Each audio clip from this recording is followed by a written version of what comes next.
మొత్తానికి తమిళపై హిందీ భాషను బలవంతంగా రుద్దుతుందనే ఆరోపణలు ఆయుధంగా మలుచుకున్నారు ముఖ్యమంత్రి ఎంకే స్టాలిన్. కేంద్రం గతంలో ప్రతిపాదించిన త్రిభాషా సిద్ధాంతాలపై తాజాగా మండిపడ్డారు ఆయన. హిందీ భాషను తమపై బలవంతంగా రుద్దాలని కేంద్రం ప్రయత్నిస్తే సహించేది లేదని డీఎంకే అధినేత ఎంకే స్టాలిన్ కుండబద్దలు కొట్టారు.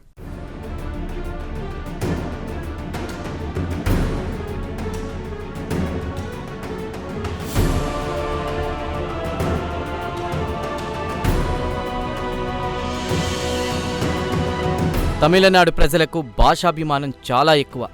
ఇది అందరికీ తెలిసిన విషయమే. తమిళనాడు ప్రజలపై కొన్ని దశాబ్దాల క్రిందట బలవంతంగా హిందీ భాష రుద్దడానికి కేంద్ర ప్రభుత్వం తీవ్ర ప్రయత్నాలు చేసింది.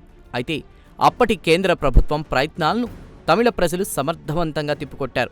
1965లో హిందీ భాషకు వ్యతిరేకంగా తమిళనాట ఉవ్వెత్తున ఉద్యమం ఎగసింది.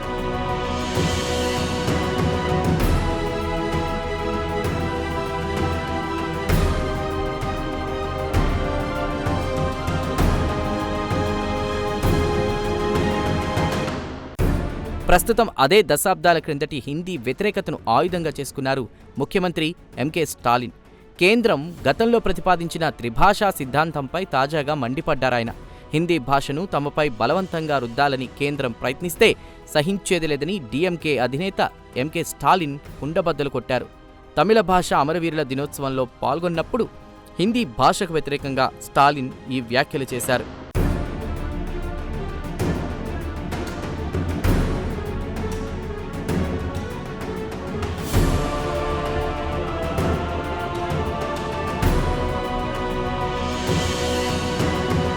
కథ అక్కడితో ఆగలేదు. తమిళులు తమ భాషను ప్రాణప్రదంగా ప్రేమిస్తారని కూడా ఆయన వెల్లడించారు. అలాంటి తమిళ భాషను హిందీతో రీప్లేస్ చేయాలని చూస్తే తమిళులు ఏమాత్రం సహించరని ఎంకే స్టాలిన్ తెగేసి చెప్పారు.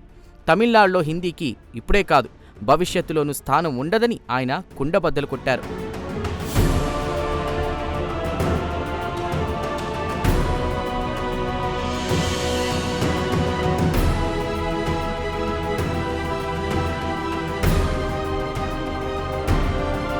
ఈ సందర్భంగా 1965లో తమిళనాట జరిగిన హిందీ వ్యతిరేక ఉద్యమానికి సంబంధించిన వీడియోను ముఖ్యమంత్రి స్టాలిన్ సోషల్ మీడియాలో పోస్ట్ చేశారు.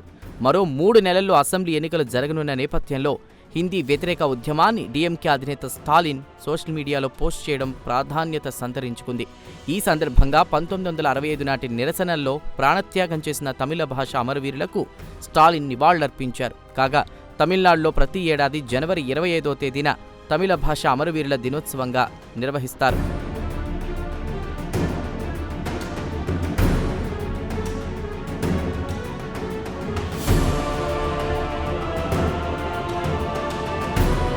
ఇదిలా ఉంటే ఎంకే స్టాలిన్ పాలనపై ఇటీవలి కాలంలో ఆరోపణలు పెరిగాయి. బీజేపీ విషయంలో చాలా ముందుంది. అంతేకాదు ఈసారి అసెంబ్లీ ఎన్నికల్లో ఎలాగైనా డీఎంకేను ఓడించాలని కమలం పార్టీ కంకణం కట్టుకుంది.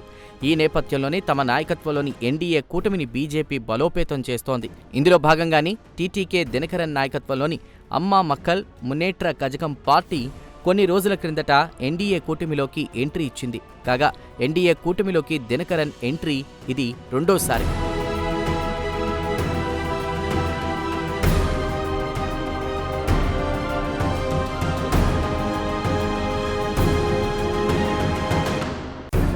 గతంలో దినకరన్ పార్టీ ఎన్డీఏ కూటమిలో ఉండేది. అయితే అప్పటి ఎన్డీఏ నేతలతో వచ్చిన విభేదాల కారణంగానే 2025 సెప్టెంబర్లో తాను కూటమి నుంచి బయటకు వెళ్లినట్లు దినకరన్ వెల్లడించారు. అయితే మరోసారి తాను ఎన్డీఏ కూటమి నుంచి వైదొలిగేది లేదన్నారు దినకరన్.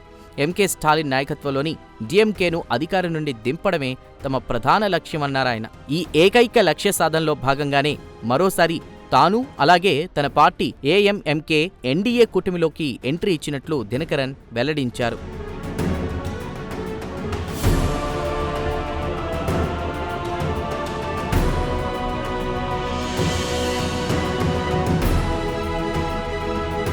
ఇదిలా ఉంటే తమిళనాడు రాజకీయాల్లో కులాల ఆధిపత్యం సహజంగా ఎక్కువ. ఈ నేపథ్యంలో తేవార్ సామాజిక వర్గం రాజకీయంగా శక్తివంతమైంది.